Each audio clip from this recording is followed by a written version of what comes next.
സഭാധ്യക്ഷന്മാർക്ക് മനസ്സിലാകാനാണ് അവർ മനസ്സിലാക്കിയിട്ടുണ്ടാകുമെന്നാണ് എനിക്ക് തോന്നുന്നത്.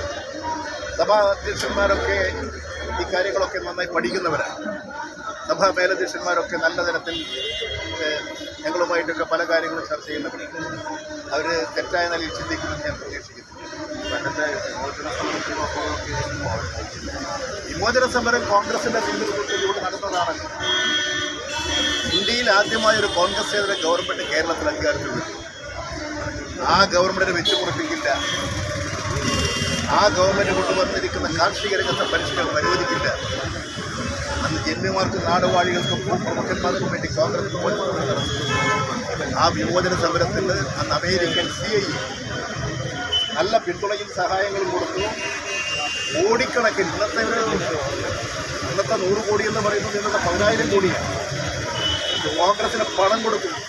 ആ പണവും വാങ്ങിയിട്ട് ആ വിമോചനം നമ്മുടെ നശിച്ചത്. കമ്മ്യൂണിസ്റ്റ് പാർട്ടി തകർന്നായിരിക്കുമോ രാജിവെക്കണമെന്ന് പറയുന്നത് കാര്യങ്ങൾ ശരിയായി തന്നെ കണക്കെടുത്ത് നോക്കിയാൽ ഒരു ആനക്കൊരു ദിവസം ഒരു 65 ലിറ്റർ മുതൽ 100 ലിറ്റർ വരും. ഈ വെള്ളം മലമുകളിൽ കിട്ടാതിരുന്നാൽ ഭക്ഷണം കിട്ടാതിരുന്നാൽ ആനയെ നിർത്തും. അപ്പോഴാണ് ആന താഴോട്ട് നശിപ്പിക്കാൻ ആളുകൾ ആക്രമിക്കാൻ. അപ്പോൾ ഇത്തരത്തിലുള്ള നമ്മുടെ സാമൂഹ്യ രംഗത്ത് നിലനിൽക്കുന്ന ഇത്തരം പ്രശ്നങ്ങൾ മനസ്സിലാക്കി ഈ വന്യമൃഗങ്ങളുടെ ആക്രമണങ്ങളിൽ നിന്നും മനുഷ്യനെ രക്ഷിക്കാൻ നടപടികൾ സ്വീകരിക്കുക എന്നുള്ളതാണ്. വനമേഖലയോടുകൂടി ബന്ധപ്പെട്ട് കിടക്കുന്ന എത്രയോ പഞ്ചായത്തുകളുണ്ട് കേരളത്തിൽ. ഒട്ടനവധി പഞ്ചായത്തുകളുണ്ട് വനമേഖലയോട് ചേർന്ന് കിടക്കുന്നത്. ഈ വനമേഖലയിൽ നിന്ന് വന്യമൃഗങ്ങൾ ഇറങ്ങി വരികയാണ്.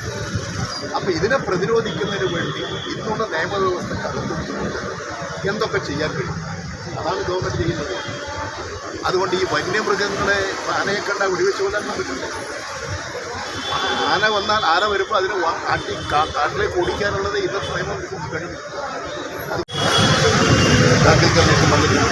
അതുപോലെ കമ്മീഷൻ ഇതിലെല്ലാം വെച്ചുകൊണ്ട് കേന്ദ്ര ഗവൺമെൻറ് ഉണ്ടാക്കിയിട്ടുള്ള നിയമം അനുസരിച്ച് ഒരു വന്യമൃഗങ്ങളെയും കൊല്ലാൻ നിയമപരമായി ഒരു സംസ്ഥാന ഗവൺമെൻറ് അതാണ് നമ്മൾ മനസ്സിലാക്കുന്നത്.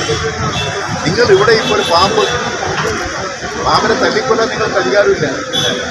പാമ്പിനെ പിടിച്ച് നേരെ കാട്ടിൽ കൊണ്ടുപോയി കടുവ, പന്നി, ഏത് മൃഗങ്ങളാകട്ടെ കൊല്ലാനുള്ള അധികാരമില്ല. കൊന്നാൽ നിങ്ങളുടെ പേരിൽ കേസെടുക്കും. അപ്പം ഇതിനു മുമ്പ് ഇടുക്കിയിലൊരു തിരുവല്ലയിൽ ഒരു പട്ടാളക്കാരൻ അദ്ദേഹം ഒരു കടുവ ആക്രമണം അദ്ദേഹത്തിൻ്റെ കൈവശം കൊണ്ട് പിച്ചാത്തിയെടുത്ത് അതുമായി ഏറ്റുമുട്ടി അതിനെ ഉണ്ടായിട്ട് അനുഭവം അദ്ദേഹത്തിൻ്റെ പേര് കേസ് കൊടുത്തു, റിമാൻഡ് ചെയ്തു, ജയിലിലായി. ആക്രമിക്കുന്ന കടുവയെ പോലും കൊന്നതിൻ്റെ അനുഭവങ്ങളാണ് നിയമപരമാണ്. ആ നിയമം ഇവിടെ ഉണ്ടാക്കിയത് 80-ലും 84-ലും. ആ നിയമത്തിൻ്റെ അടിസ്ഥാനത്തിലാണ് ഇപ്പോൾ നാം അതിന് വേണ്ടിയിട്ട് എല്ലാവരും സഹകരിക്കുക എന്നുള്ളതാണ്.